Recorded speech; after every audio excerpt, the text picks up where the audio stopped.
Yo, yo, yo, you tuning into the Notion Podcast. I'm your host, Dizzy D Spill, with my co-hosts in the building. Jelani Evans. How you doing today, bro? I'm maintaining. Maintaining? Yeah, I mean, I feel like that's all you can really do right about now. So I'm maintaining to the best of my ability. How you doing? I'm doing good. There you go. I'm doing good. I mean, I could say the same. Maintaining, but I'm doing good. There's plenty to complain about, but there's plenty to be grateful for. So, I'm gonna try to go the other direction and focus on what I have. You know what I mean? Yeah, like I said, trying to maintain what I have. Yeah. I'm Yeah. appreciative, but Yeah. sheesh. Yeah. I haven't asked in a while. Any things changing are going to be different with the brand moving forward? Um, yeah, I mean, it'll be more of on a personal hype and member oriented way that I release things. I'm kind of pulling back from the whole social media campaigning due to the lack of exposure between the algorithm and how things are set up and not really being in control of that. Yeah. You know what I'm saying? Right. I've talked to you a lot about email marketing. Yeah. You know what I'm saying? Being Yeah. able to control how, what, and when people get your things. Yeah. So everything will definitely be more email based, especially since I think I've surpassed 100 subscribers now. Nice. Congratulations. Thank you. Yeah, yeah. So now I'll be looking to focus my attention more on those who subscribe and, in a sense, support the brand on that scale Okay. instead of trying to pander to the masses. Yeah. So yeah, that's pretty much it right now. I mean, I got some things in the works as far as drops coming up. But yeah, I'm keeping all that kind of low key. Yeah. For sure. I think that'll drive the outcome you're looking for in the future. You know, making it more exclusive and harder to have access to, because that's something that we kind of grew up off of. Having a East Bay. You know what I'm saying? Yeah, everybody didn't have them. Everybody didn't have them, and then, you know what I'm saying, that was getting passed around from person to person. Like, man, I want to order, but there was only a few. Only a few people had them, and only out of those few people, they were actually using them and ordering stuff. Yeah, it was you know like- what I mean. It really was like a kind of like a cult, like following fraternity type of scenario, and I think that's missing in retail. Well, at this point, it seems like a lot of things, especially in retail, are more accessible than they used to be. Mm-hmm. And I feel like that has taken away from the allure Yeah, to a certain extent. Yeah. And so, fast fashion and well, because I mean, like at this point, anybody can get anything if you're willing to spend the money for it. At Yeah. first, things used to be exclusive to a certain demographic, or like now it's just you can get whatever if you will. And sometimes even it won't even be authentic, but yeah. it's so accessible. It's harder to tell. Yeah, and there's more of a I'll say this, and then we can get into. There's more of a cult like following with everything, instead of things just being.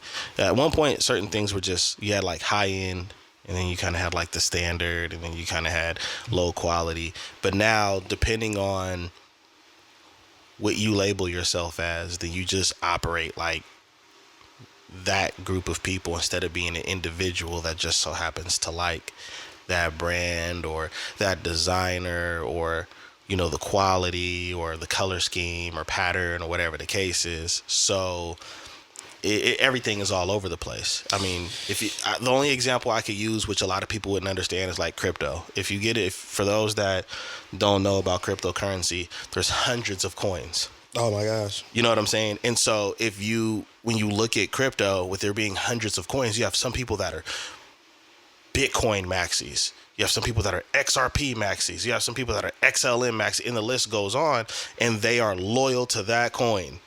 And then you have some people that are just, I'm gonna buy all the coins. yeah, I'm getting everything. I'm a financier.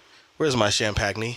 Yeah, You know what I'm saying? So, straight up. that's kind of like what's happening throughout other groups and subjects as well. But diving into it, man, there's been some very interesting conversations and news.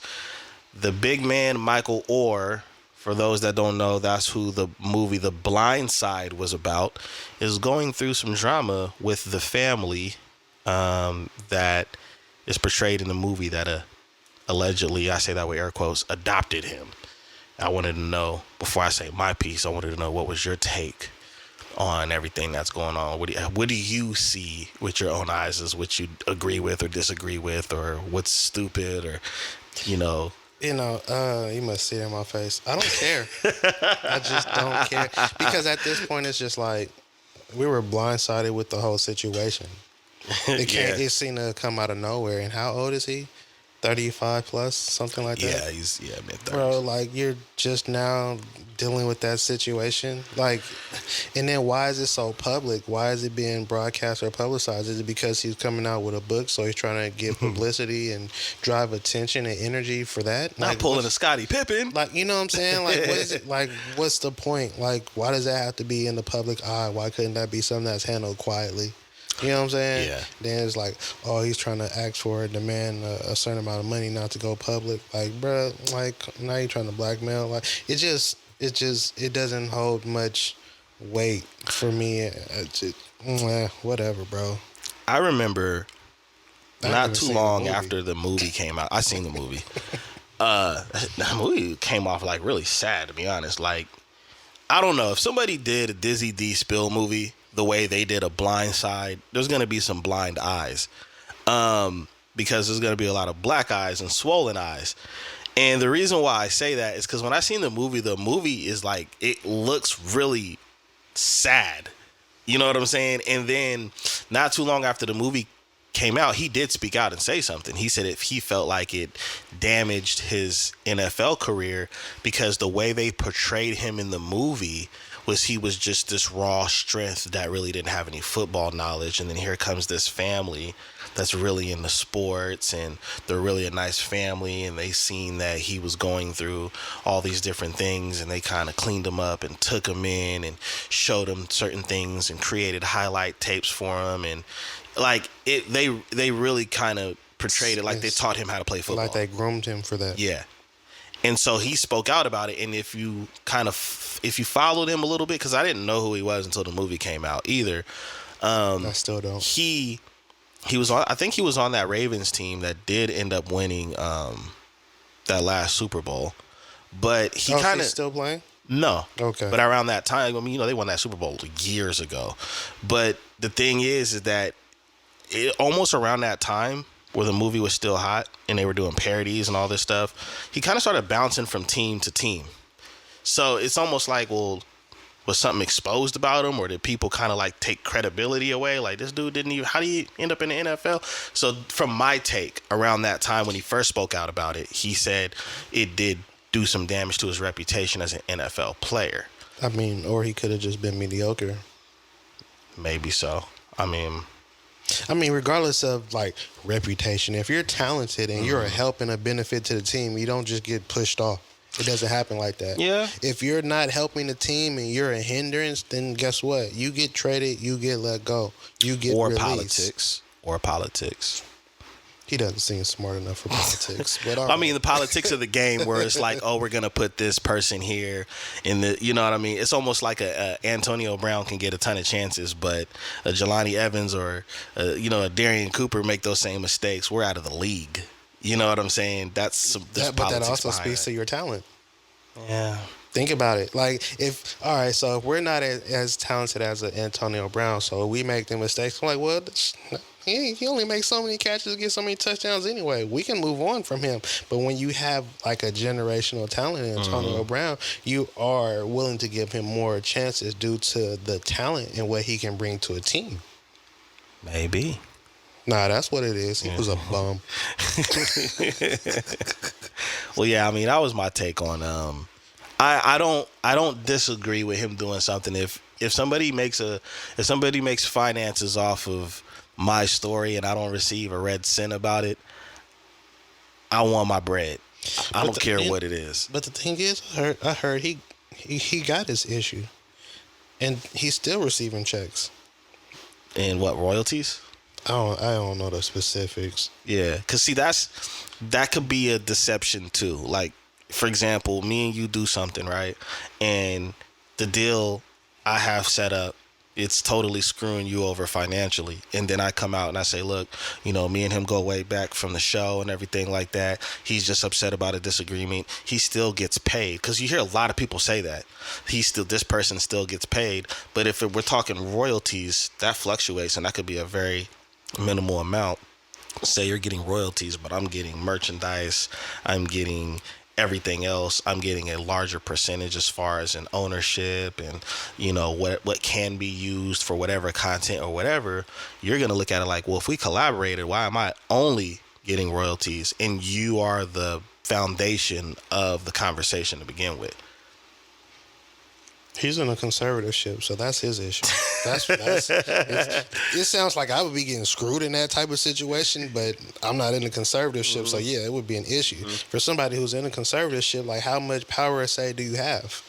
Yeah, I mean, and you're how old, and you're still in this, and you were allowed it for that long. Yeah. Like, it sounds like a lot of fault is on you, and he's, instead of taking accountability, he's pointing fingers and trying to benefit off of his mistakes. I want the whole bag. And that should have been a focus beforehand. It's after the fact and everything is done. Now you're like, wait a minute. I do believe people, the more time goes on, the more we realize how people don't read the fine print. They're not reading the paperwork. A lot of people just don't read. Yeah, they don't read. And so then later on, somebody tells you, hey, man, Whoop-de-Whoop made $175 million off of that. What? Man, they only gave me $1 million. Where the mic at? Turn the camera on. We going live. What you do with that mill? About a $900,000 car. Can't afford oil changes. That's wild. I mean, a tire go flat, the car is just out of commission. The one thing I will say is, this isn't like a major box office record movie. You know what I'm saying? I don't think like 300 mil. The Blind Side? Yeah, it's not a major blockbuster box office movie. I mean, like, what's the average gross for something to be deemed? And these movies are hitting billions. Oh, okay. Like I said, I've never seen it. I never even wanted to. Like, now this is where it could be. Like, if the movie cost $30 million to make and they made $300 million, that's a hell of a, you know what I'm saying? Oh yeah. Gross. But a lot of times the $300 million can be a budget for a lot of movies these days. You know what I'm saying? That could be something. You gotta think, some of these actors are getting $30 million a movie, $40 million a movie, $20 million a movie. I should have become an actor. You know what I'm saying? So it's all in how you spend it. That's still a lot of money, but that's wild. I've been itching to speak on this Chrisean Rock, and it's not really just her. We already know a lot of people already know what she's about, but it was something that was disturbing to me. She's been in the news all year, okay, all year, and news. And there was something that she went to her childhood church and gave money back, and good for her. I had a frustration with how it was being advertised and marketed and how people were behind that whole act. And the reason why I wanted to bring it up is because we get on this platform and we talk about a lot of things that we do wrong as a culture, things that we need to get better with as a culture. And that's the direction I was going with it.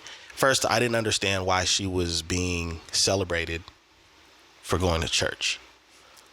Because she's been seen in the public eye as a heathen. That's why. Seen or being one? Both. You know what I'm saying? It's like, so maybe she's trying to turn her life around and get on the right track. Maybe she's trying to, get it together. She's no longer dealing with the rapper, whoever that was. Yeah, she just had her sister beat up. Well, So He's still working on her. Apparently, it's a process. You know, he's just don't become an angel overnight. yeah, I didn't I didn't take to the response well of like, oh, you know, she's always been spiritual, she's always been this and been that. First of all, listen, people, when you guys see these entertainers or these popular people doing what they're doing on camera, that does not determine how much you really know them or not. You know what I'm saying? So I thought that was trash. Of course, a lot of these takes were from women saying, saying, yeah, it was a lot of, it just looked like church when I seen the replies. And I'm gonna keep it real, the black church already has a bad reputation. You see what I'm saying? Mm-hmm. It already has a bad reputation. And for all these people that, that were encouraging it, I kind of looked at it like trolling. I took it as trolling. I mean, they probably were sincere. I say that with air quotes too, but it just come off as troll because the way that the way that most people conduct themselves online in the comment section doesn't sound like people that are getting spiritual food on a daily basis. But because you see a post and you see somebody that's known as a celebrity doing something more positive than their average daily behaviors, we want to all of a sudden get spiritual. And I have a problem with that. I do. If we're going to speak on how we don't support each other with businesses, how we hate on each other, and how, there's a whole bunch of cliques and stuff like that, if we're going to really try to clean up our act as a culture, just like the last episode we were talking about coming together and stuff like that, we also got to call the BS out too. So that's what I had to touch up on that, man. Well, I had to bring that up. I felt like it was campaign broadcasted or put out there because the church itself felt like it might be beneficial for them to showcase a celebrity. Mm-hmm. That's air quotes. Coming to the church and giving, I guess that was a testimony, and donating to the church. Depending on how you look at it, I guess it could be seen as a positive. That's not how I looked at it, but I'm just saying. And I mean, because, like, honestly, I couldn't get through her talking. It was real cringe for me. Yeah. So I didn't. I didn't watch it all in one sitting. I didn't watch it all. So there's that. Well, just because it was just like, there was no flow. You understand what I'm saying? It's like it was all over the place a little bit. All over the place, kind of like forced. Like, it almost, in a sense, seemed like a public stunt. Yeah, that's how I felt. You see what I'm saying? Yeah, that's how I felt. Like, the energy behind it wasn't really all that sincere. Mm-hmm. And I mean, like, if you're looking to try to change the public opinion of you, or, shift the focus, then you show up at a church and you get on the mic and then you give money. It's like, oh, well, she is really a good person. And, she's always been spiritual. She was just in a bad situation. And just like a lot of comments you heard, right? Mm-hmm. Yeah, I'm not going for it. So, I mean, like, it didn't seem authentic to me. Not saying that it wasn't. That's just how I perceived it. Mm-hmm. It didn't seem authentic. And then for the church to kind of put it out there, because I'm assuming that's where it came from. Yeah. It kind of seemed like a public stunt. It just, because I don't see why you would broadcast it or campaign it or put it out there. Like, what was the purpose of it? What was it serving? Yeah. I don't know the verse, but I know there is a part in the Bible where it talks about when you do things like that in, like, I guess, the public eye. It's almost like praising yourself in the public eye. It's kind of frowned upon because it's not really about you being spiritual. It's about the attention you get displaying that you're spiritual. Mm-hmm. For those that are more into their Bibles and knows that verse, you know what verse I'm talking about. But it was cringe, but it was embarrassing because it's like, once again, here is another example, of something about the culture that's really easy to be promoted and perpetuated, and it just, it was annoying to me, to be honest. It was 100%. Very annoying.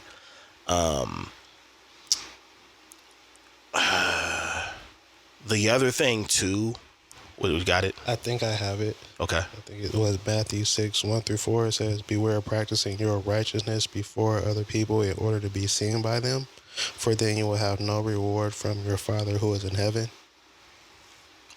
Oh, Thus, when you give to the needy, sound no trumpet before you, as the hypocrites do in the synagogues and in the streets, that they may be praised by others." that's why. That's why I always had an uneasy feeling when I would see those videos. Remember that trend where that people be giving back to the homeless on camera? Yeah, that's I could not I couldn't stand it, bro. Like, it's crazy though, because I actually had somebody kind of get on my helmet behind that, and I'm gonna tell you what I mean. So, Whoa. So you're aware that for probably 2018, I think it was. I don't remember when I did the whole fashion show for the brand, but that year I had spent the last Sunday of every month going out feeding and clothing the homeless. That was funded by Kicks and Sneakers. I would go around, collect clothes, you feel me, and shoes, and clean up and buy laces. And the last Sunday of the month, I would cook food, prepare, care packages, and I would go out there. I was going downtown. Right. And I never put it on social media. I never campaign about it. I never talked about it. It was all through word of mouth. Me actually talking to people, maneuvering, going out places, and getting help and donations like that. And I had somebody was like, "Bro, you could have did so much more if you put it on social media." I know that wasn't your energy behind it. I know you weren't trying to get praise, but that's the society that we live in. That if you would have put it on social media, you would have got more of a backing. You would have got more help. And I was just like, but that wasn't the I understand that, but you're not listening. That's the society that we live in. And it was mind blowing to me, because in a sense, he was right. Yeah. But because of the energy behind it, I didn't want it to be on social media, because it wasn't for applause. It wasn't for attention. It wasn't for praise. It was to be a help. And so I've never understood putting it on camera or being out there like that if you're doing it for genuine reasons. They say he will provide, right? Yeah. So then I shouldn't have to hop all over social media to get the things necessary to continue to be able to give. I 100% disagree with that individual, because yeah, they are right, but it's still no guarantee. This is also true. It's no, the algorithm says, "Oh, look, you're doing what everybody else is doing," but they have more drama on their page than you do, so we're going to push you off to the side. Because we've also emulated a lot of things that other people do on social media that's went viral, and we don't see those numbers. You know what I mean? But I also understand where you're coming from a moral standpoint and an integrity standpoint, because there are things, like with me being an artist, that I could do, that I could give the illusion of that I got it like that, that I'm made like that, or I'm, like everybody else does, like most entertainers, right?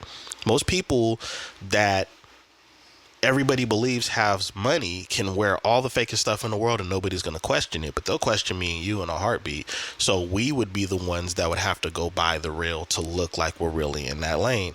The reason why, as an artist, I never really tried to give that illusion is because when the camera's off and I'm not doing any music and I'm just who I am, my government name, Darian, I know that's all fake.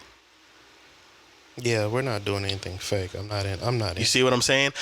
So just like that, right? If you were to go out there and, you're on camera and then you go back and you play it back and you watch it, you doing this and everybody's giving you praise for it, you know who you are. And it's like, damn, that's not even why I did it. You know what I'm saying? And now I have to play the part of what everybody perceives me as, because that's where a lot of people get caught up playing a character, and then they get noticed for that character, and now they got to stay in character. Yeah. Because if you don't, you get dragged for that. Yeah. You see what I'm saying? So it's one of those things where it's like, that's what I always looked at as selling your soul. You know, when you hear that in the industry, you know, there's a group out there, but I don't look at it as just that group if it exists. I look at it as in like selling your soul, like trading in who you really are to get something that's going to get you praised by everyone that doesn't give a shit about you, whether you're here or not. To me, that's selling your soul. So that's actually crazy. In the midst of that, you lose yourself. Yes, you do. Yes, you do. Absolutely. And we see it all the time. Mm-hmm. We see it all the time. People that went viral, people that are famous. 1 minute they love you, 1 minute they hate you, and it's all over one decision or one piece of exposure or an alleged, you know what I'm saying, conversation. So that's crazy to me. That's crazy to me. That's insane. Yeah, that's wild. Yeah, it is. Moving along, man. B.E.T. and the sale of B.E.T. to Tyler Perry is at a halt. Yeah. And I've read on it more since it's been on a hold, because apparently other people started throwing their hat in the race too. I think Byron Allen, I think Diddy, and it was interesting because with some of the articles that I looked at, they were talking about, oh wow, we didn't know that it was worth this much. You know, we got to go rearrange the price. Do you think you can pay this price instead of this price? So that's part of the reason, because it looked like the transition was processing, and then there was a hiccup. Well, from what I heard, I haven't done a whole lot of research regarding the situation, but to my understanding, they wanted $3 billion. Right. I don't know if that was the initial price point. I'm not sure, but it sounded like they wanted $3 billion, and only one person approached them with that number. Right? It sounded like Tyler Perry, 50, and Shaq were only able to accumulate $2 billion, and not the 3, which is what it was at. And then Byron Allen came with the 3, and they said no because he doesn't have a consistent financial backing or whatever the case may be. Right? This is so it. I mean, like, I don't know if the price changed, so I can't say for sure. What it sounds like, yeah, we want 6, is that they don't want anybody with the hue of B to own BET. Right. That's what it sounds. That's what it sounds like. You know what I'm saying? That's how it's coming across. That's how it's playing out. And we didn't know it was worth this much. I don't think it is. No. I don't think it is. I mean, like, you don't want to sell it to the person who basically is all you broadcast on the channel. Yeah. They got all of Tyler Perry's movies and shows on there. Yeah, everything. I don't know. It seems sketchy. Black Entertainment Tyler Perry is what BET stands for. It seems sketchy to me. I don't understand what happened or why there was backpedaling. I'll say this, and I know that because this is probably the funnest part of the conversation to me as of right now. I've seen comments, and maybe some of these people are small business owners or whatever the case is, and really good questions were repeatedly getting thrown out there. It was the same question: why not just start something else? Why not take your money and start something else? But before I get to that, I do think that you are right. I do agree with your point when you said, yeah, they don't want somebody of that hue back in charge of it, because Byron Allen already owns one of the weather channels. So he's already in television of some sort. Tyler Perry has the experience. So it's just, again, when we talk about systematic oppression, it's all these hurdles that have to be jumped over when other people don't have to jump those hurdles and don't necessarily have to have the dollar amount and loans or whatever it is to make it happen. But that goes back to your question that you asked, and I feel the same way about, like, jumping over these hurdles. Why even be in the race? Why don't you just go build your own thing? Tyler Perry has his own studios already, right? At one point, wasn't 50 Cent and supposed to be Building something in New York. developing. Yeah, Yeah. like with G Unit Studios or something, right? Mm-hmm. What happened to that? What happened to like everybody wants so badly to be a part of a system that wasn't meant for us instead of building your own, and I don't understand it. Just because it says BET doesn't mean, bro, I don't know too many B's that watch BET.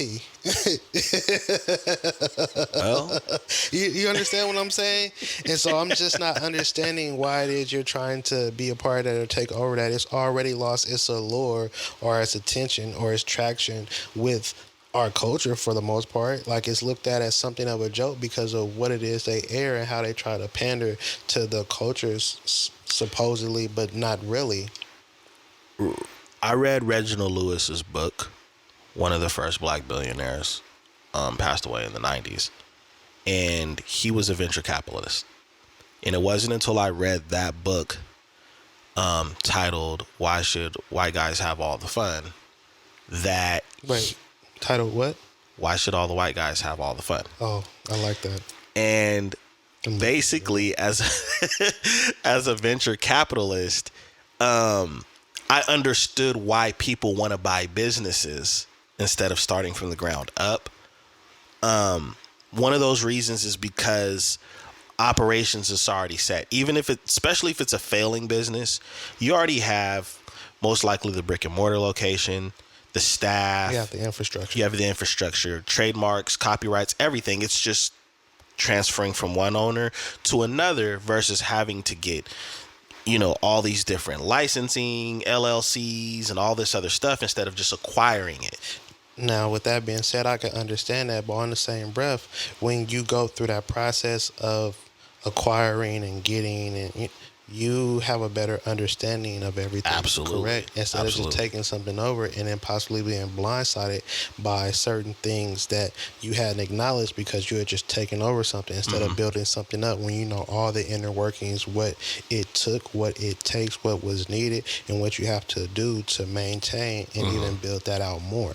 So, I get it. Yeah, I'll take over this and that's cool, but there's a lot of variables and questions when you're taking over something as opposed to building up your own and knowing the ins and outs and the inner working. So, well, I feel like depending on where you're at, one will work for you or one won't. So like people like me and you, I think would, in my opinion, would do a better job at building from the ground up because we know the steps from a grassroots level all the way moving up to the top.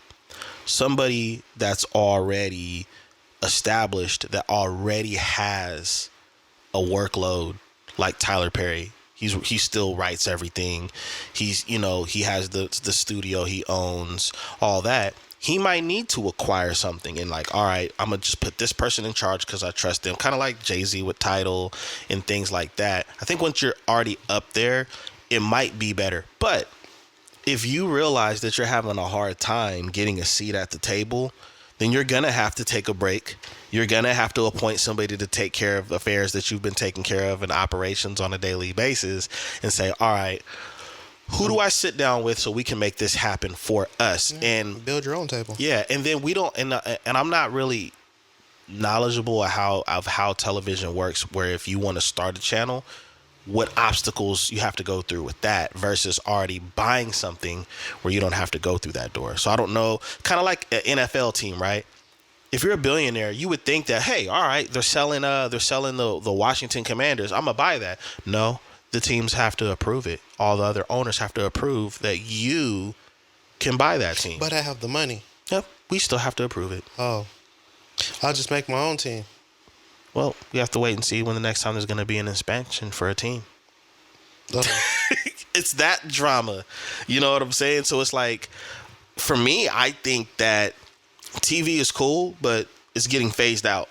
Yeah, 100%. So it's like, maybe digital content, maybe digital streaming services, like a group that I'm very disappointed in, Zeus Network. That's black owned, but it's terrible as far as content. It's all reality TV. So my thing is, do that. Go get a network where you have your own streaming services, and then throw all of that stuff in there. Yeah, take over Tubi. Yeah. Well, I wouldn't say to be. To be continued. What I would say is Tyler Perry, I felt like had a lot of leverage where it's like, okay, if you're not going to sell it to me and I'm going to go through all this drama, then I'm pulling all of my shows after the contract's up and I'm just going to start my own app, which he probably might do.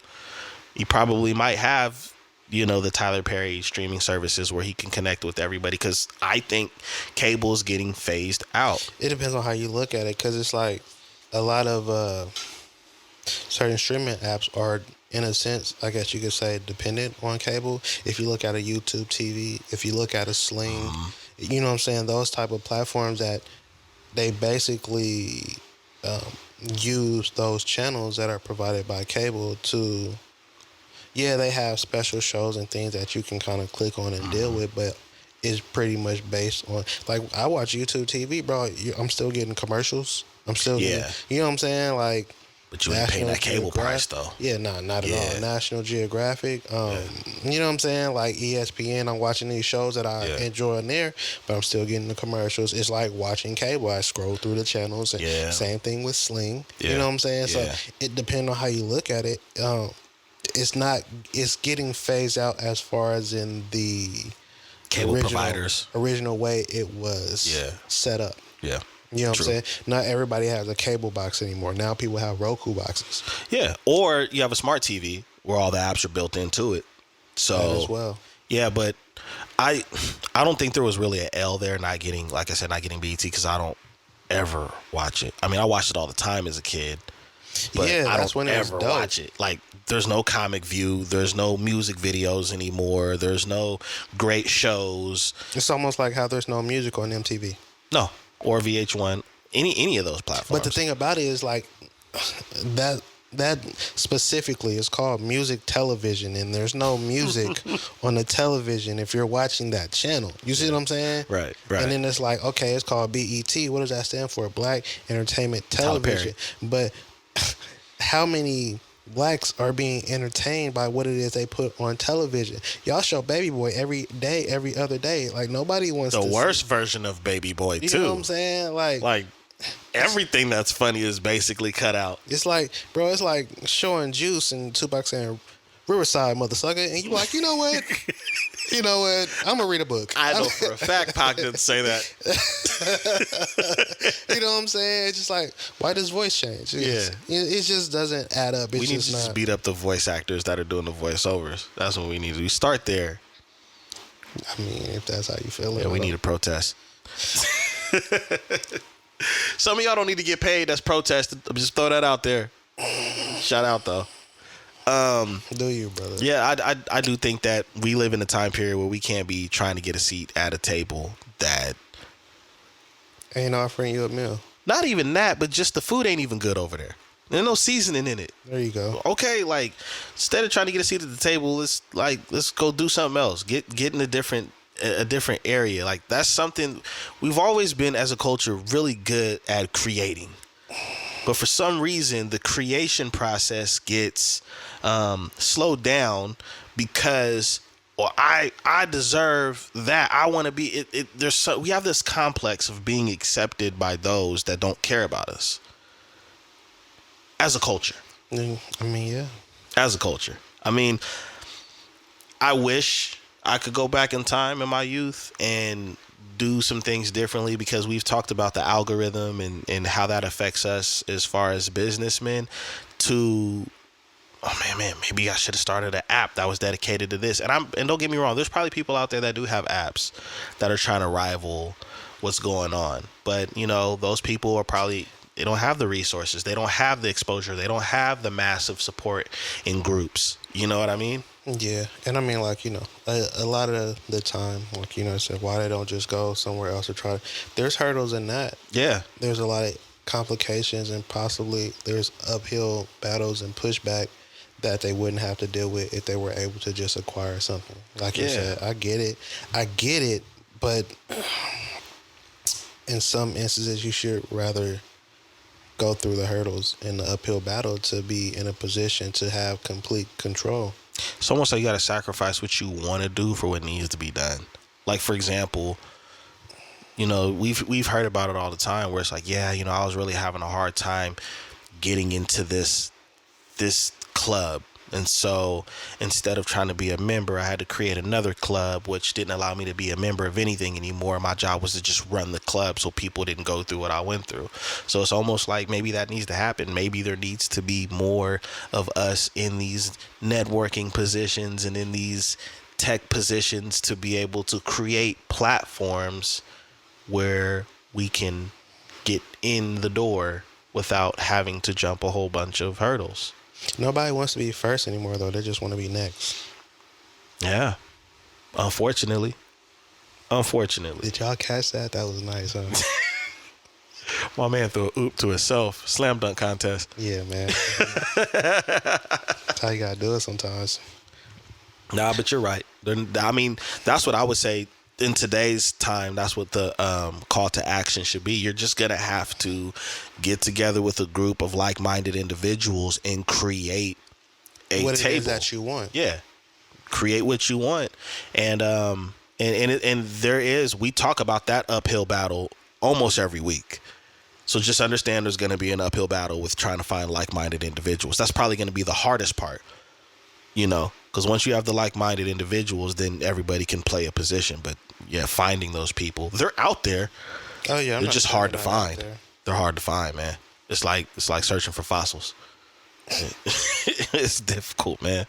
My man said you gotta excavate. Yeah. Your partners. Yeah, you do. Yeah, you definitely do, man. I mean, hey, I ain't gonna sugarcoat it. If y'all don't know, pick up a dictionary. I can't be explaining everything. Yeah, I could just see the live chat now. Just what? Evacuate? What? That means leave.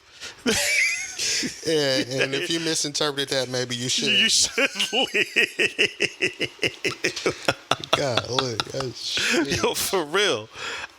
Meaning computers and y'all dumb as ever. Yep. Not our listeners. I'm just saying. Yeah, nah, y'all cool. Just maybe the person you brought with you. Those randoms who tune in, like, huh? What? You're new here, huh? Okay. We use big words. Use big words or not, or words that are not used often. So just bring your dictionary like you would bring your Bible to church. Or your thesaurus, whatever. Yo, man, a thesaurus though. What, dinosaurs? I thought they were talking about. See, you're confusing them even more. Those are extinct, sir. I watch all the Jurassic Parks. Oh gosh, it's rough out here being smart. Yo, sheesh. The Black Republican Larry Elder. I tuned into the Breakfast Club interview he did. Yeah, pass. You can talk about that yourself. I don't like him, bro. I do not like him. I'm trying to figure out who does. I shouldn't. Let me phrase that differently. No, don't. I'm trying to figure out who does that looks like us. Yeah, I'm trying to figure out how he got on. Who he had to pay to be on a Breakfast Club. He had to actually bring breakfast to be on the like. There's no way, bro. How did that happen? Yeah, I do think some people got to pay their way. I mean, you know what I did learn about paying your way for stuff? Just a sidebar. I didn't realize that a lot of these celebrities, or I think most of them, pay for their star on the Walk of Fame. Really? Yeah, I think it's like 75 bands. Yeah, you go ahead and get that to me or keep it. I was like, what? I'm not paying, no. A lot of these folks are paying for, yeah. I was like, what? Now I gotta look it up and see who paid. Cause what? Yo, if I see a Kicks and Sneaker star. We made it. It's not even gonna be the star, it's gonna be the logo. Yeah.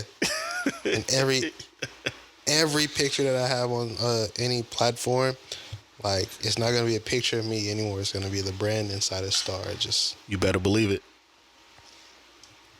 Now that guy, bio price is going up. So already going up as we speak about it. That guy, running the numbers. That guy, I think he's an important person to pay attention to. Oh, okay, sure. He's a person to pay attention to understand how damaging some of these individuals are. I just believe that any person of our hue that intentionally disagrees with every single argument or every single statement that we bring up as a culture and what our plight is dangerous to the culture. And you know what? I mean, every talking point. It seemed like when the interview started, it seemed like he was making some good points with the numbers. And Yeah, what he had that hook. About. Yeah, he had that Right. hook to hook you in, for sure. But when the sister asked him, because the thing about it, not even that. When Charlemagne was like, because he's like black this, black this, black that. Charlemagne was like, well, what have white people done wrong? And when he said, I'm focused on us, I'm not focused on the white people, I was just like, yeah, you lost me. Because from a standpoint of systemic racism, right, you can't just focus on us without focusing on the other aspects of how it's in place, because it's not our fault that it's in place. It wasn't our doing. It's just like when the sister was like, so you're talking about the system. All right, let's take racism out of it. Let's just talk about the system. Yeah, she made a really place, good point with right? that. Who's in charge of the system? Well, there were a lot of black Democrats. No. It's not. Yeah, he wouldn't answer the question. He wouldn't answer the question. Yeah. So it's like, well, who was such and such that you're speaking on? Well, I mean, if we have to get down to that, he was white. Okay, so that means that white people are in charge of the system that is basically oppressing us as a culture, as a race, right? And for him to say that there was no systemic racism, I'm like, bro, so we're gonna ignore the education, the employment, the wealth distribution, housing, health. Right. Like, I could keep going, but I shouldn't have to, because it's obvious. Right. The system that in place was not put in place for us or with us in mind, and it hasn't benefited us ever. Ever. Right? And all it has done was create larger and larger gaps as far as, like I said, wealth, education, employment, health, right? To the point of, if this was a race, we were handicapped before the race even started. Right. And because of that, it just seemed to have kept getting bigger as far as the gap in between where white people are in this country and where black people are in this country. They have been able to establish wealth. That means generation after generation after generation. We have a few rich black people, couple wealthy, but it's not generational across the board. Yeah. Where not, you know what I'm saying? Like there's such a undeniable gap that you can't ignore it or disregard it. Like, well, I'm just focused on the blacks and we haven't done this and the numbers say this and the numbers say that, without actually talking about what caused these numbers to be the way that they are. Yeah. Like, bro, that's why they call you the black face of white supremacy, because look at you. Yeah. What? Yeah. You can't be serious. Yeah. You can't be serious. And so it was. I didn't get through the whole interview because I couldn't sit. Didn't there. expect you to. I couldn't sit there and listen to the coonery that was going on. Yeah. I couldn't do it. Right. It just like, okay, so he must think we're stupid. All right. I definitely think that sometimes when people that are in a political race pull up to the Breakfast Club, that they think that the listeners are ignorant and are not intelligent, because one of the things that I noticed that really stood out to me in his interview is that he left a whole bunch of cliffhanger points. He didn't land his plane and say, bam. And that's why it was more so like a rebuttal to something. And then that's where the conversation would end. Or speaking around. Yeah, or he did that the whole entire interview. Like, he didn't admit to anything. He didn't agree with a whole lot. And I'll give, like, when I say he left a whole bunch of cliffhangers, for example, when they started talking about like the black civilizations, like the Black Wall Streets, he made a point that was interesting, but he didn't go beyond that. He said, yeah, it was burned down, but then over 5 years with black money, it was rebuilt. Then why don't blacks still own that town? Why don't blacks still operate like they were over 100 years ago? You're just saying a whole lot of gibberish. If we had all of these things back in this time period, why don't we have them now? And how could you say it's 100% our fault? I'll give you a great example. 2008 with the housing crisis, right? So that was the homeowner's faults, or was that the bank's faults? And who owns the banks? Well, there you go. You see what I'm saying? Because So Leroy don't own First National. No, ain't no Leroy Bank.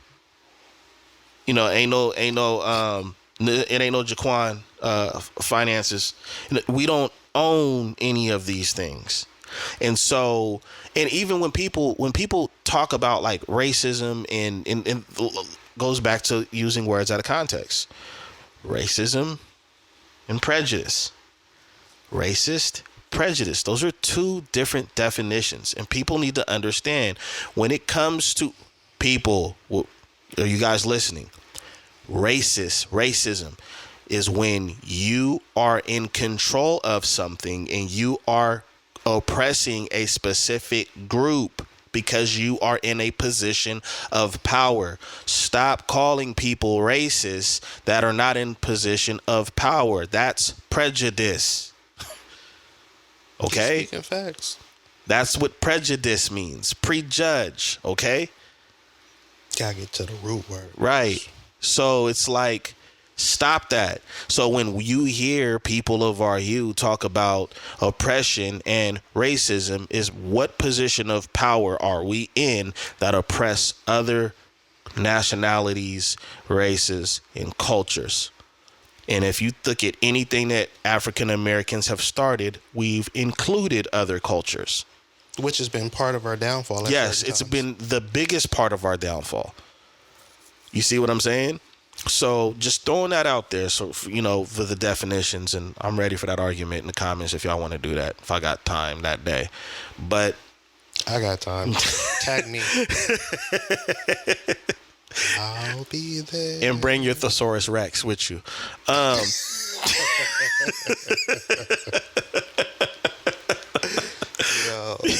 But yeah, I just wanted to point out with the Larry Elder dude is that I noticed something.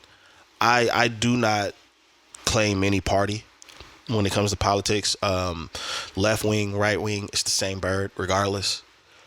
But dropping shit. I do know that with a lot of Republicans and especially a lot of black Republicans, my biggest issue with black Republicans is how they're more loyal to the party than anything else.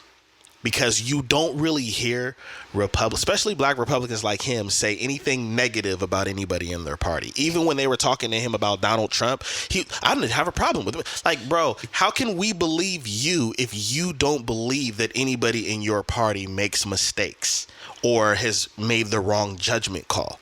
Look, how do you think they got invited to the party? Oh, there you go. Duh. We know we know they're not gonna say anything to compromise their position. So yeah. Did you get far enough to where he had a disagreement about reparations and what his logic was behind that? No, sir. Okay, great. Because I would like to talk about this real quick. When the conversation was brought up about reparations, his excuse, deflecting like he was doing the whole time, was, well, there was Middle Eastern or Arab people that had slaves in other countries in Africa that had slaves. So why are we not going for the reparations over there? And then the sister chimed in and said, so would you agree that if we went and got reparations from these other countries that America should do the same? He said no. And they were kind of like, wait, no. They kind of laughed at him. And he said, here's the thing. Slavery was legal at that time. So to go back and say that there needs to be reparations and this, that, and it was wrong. It was bad, but it was legal at that time.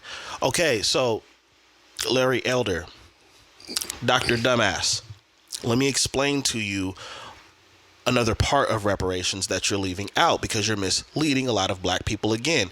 There were things that we were supposed to get after slavery that we either didn't get, or some of the black people that did get it, it was taken away from them, like their 40 acres and their mule. That's part of reparations. There were things that were owed to us that were in place, and when a certain president was assassinated, The other president came behind him and reversed it, which means people that were getting it, people that did have their land and did have their 40 acres and, have their 40 acres and mule, got their stuff taken.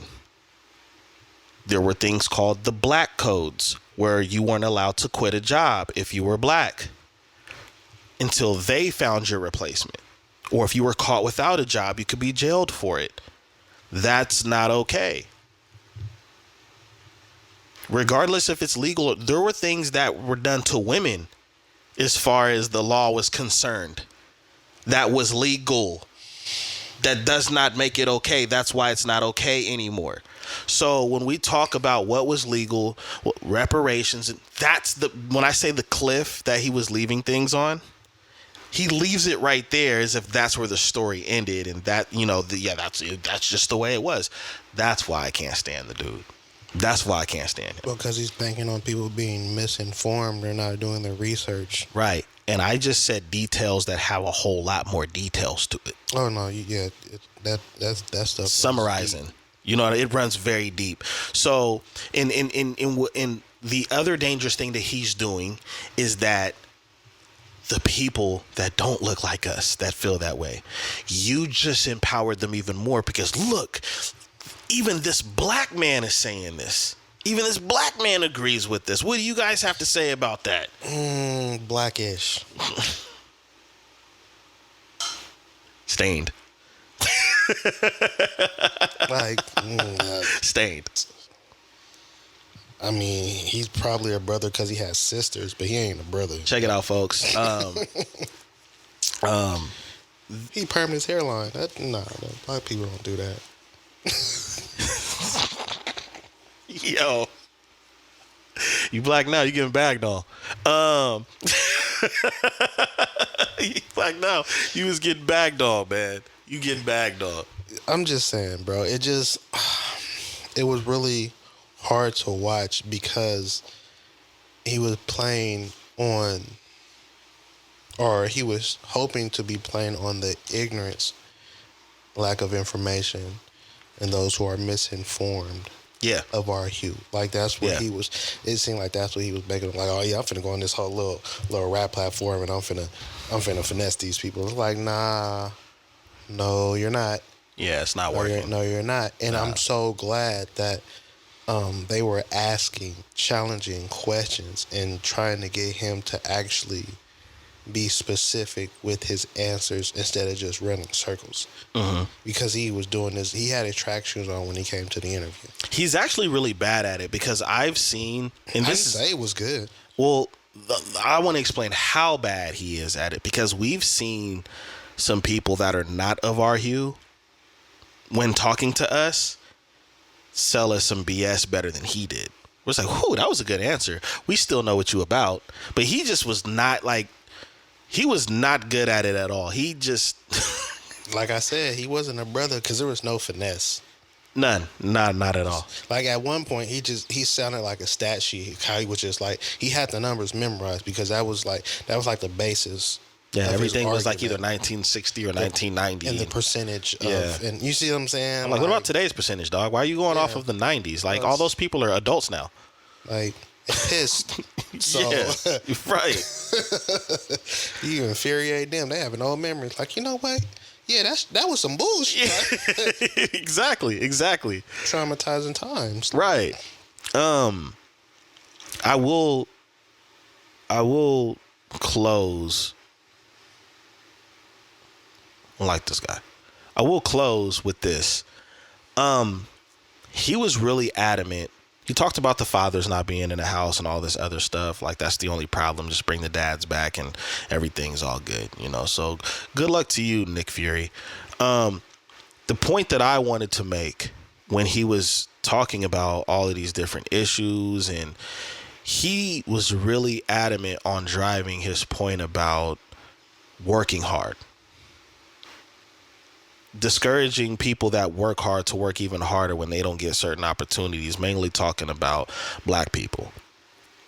So my question to him, whether he sees it or not, or somebody relays the message to him, when you lose running for president, will it be because you didn't work hard enough? Because you're going to lose. You stand no chance. You have no finesse. As bad as you guys want to talk about Barack Obama, he got it done. And and apparently to him and a lot of other black people, Barack did a terrible job. I don't feel that way. But when you lose, because he did win twice, so when you lose, will it be because Obama worked harder than you? Because you're going to lose. You don't stand a chance against people that don't look like you, by the way. So when you lose, will it be because you didn't work hard enough? That's my question to Larry Older. Moving on. Loser.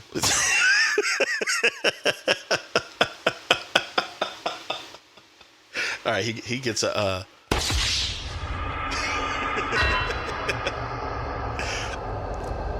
moving on to black entertainers real quick. This has been something kind of basically on the tail end of the past couple conversations we've been having, like with, group economics and all this drama with B.E.T, whatever. Black entertainers not going to black media outlets to do their interviews. Which black entertainers? There's the populars like Drake and the Meg Thee Stallions. But I mean, just over a course of time, since there's been more black media, and I'm not talking about the ratchet stuff. I'm talking about like platforms that pretty much I would think would carry themselves decent. There's podcasts coming out and stuff like that. Not going to those folks for exclusives or, big headlining interviews. A lot of times they'll go to, the other ones. And I just brought that up because we are at a time where there's so much media and there's a lot of negative media out there, but there, for the most part, I do see some positive ones where it's like, yo, that's not a bad platform to interview. And that just, for me, I think those platforms are important because it helps us control our narratives when things are being put out there. I mean, I guess it depends on what artists we're talking about, honestly. Yeah. So Drake never does it. It depends on how you look at it. I mean, is Rap Radar not a platform for the culture? Yeah, it's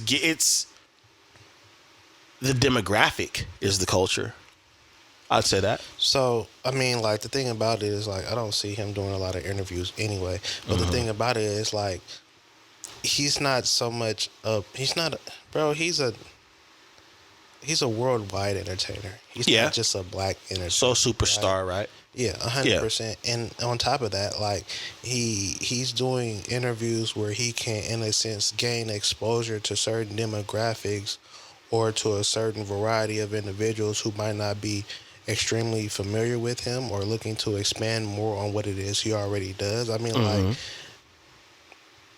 at the end of the day, how many... I don't know any other way to say it. How many black Drake fans do you know? Real fans. Outside of women? Like, when was the last time I hit you and I was like, bro, I know you heard that new Drake album. Never. I don't think any of y'all have ever hit me up and been like, yo, that Drake album go crazy. So it's like, first of all, he's not pandering to the black culture, I guess you can say. He's benefiting off of it, though. Well, anybody who raps does. Some terrible rappers out there. And they're benefiting, right? Because, like, predominantly, rap is considered a black thing, right? It's right? Yeah. All right. So, because of that, we are expecting them to operate or act a certain way. I would say this. I would say if you benefit off of the culture, you use your racial affiliation with the culture, then if you're really gonna be about it, be about it. I don't think that it's owed. It's not. You know what I'm saying? And then on top of that, like, let's be honest. All right, there might be a few platforms that are cool, but how many of them are like messy or just kind of like they muddle in the BS and the drama of the, you know what I'm saying, of the culture. There are a lot, but there are a lot that don't. And part of the reason why the ones that don't get the exposure is because they don't meddle in the drama. But if you take big names that understand that and they go there, then maybe those platforms that are not about the drama can elevate. True. And But I think that was the initial point that I was gonna cascade to. I don't really think they care to elevate platforms. That's the problem. They're looking to elevate exposure. Well, I mean, like, being a rapper and being an entertainer is more self-serving than anything. Yeah, you're out there for the people, but it's also about me operating and having my brand come across a certain way and expanding on that and operating in places where I feel it will be received a certain way and help me to continue to be on the ascension, right? Yeah, maybe so. But here's the thing. When entertainers, because you have a lot, you know, you got the strike going on right now. But when you look at entertainers as a whole and they're striking, they're not being paid right, they're not being treated right, and now another movement is created, you have to understand as an entertainer that your choices that you make on the way up is going to have an effect on your outcomes if you take a tumble down. Dame Dash is a great example of that. Dame Dash went to war, spit in faces, rabbit punched people for Jay-Z. When Jay-Z got to a certain point and he did not want to operate his business the way he seen Rockefeller being operated, it caused a division where people are going to want to work with Jay-Z because of maybe past encounters with Dame Dash. So then when you try to do business collaborations and partnerships and things of that nature with some of these people that can help you get back to where you were, well, now you got to remember all the rabbit punching and the spitting in the face. And what I'm talking about making this example is kind of like Meg Thee Stallion. She, you know, after everything with the Tory Lanez, she agreed to do an exclusive interview with a platform that was non-black, but her whole campaign, Let's protect black women. Black women, well, not protect women. But she did that pandering because it was a movement, and she was pandering to build strength and momentum for her case and a favorable outcome. Right. So she pandered to black women and hopped on that movement, and they jumped behind her because they could relate to a certain extent. Right. So she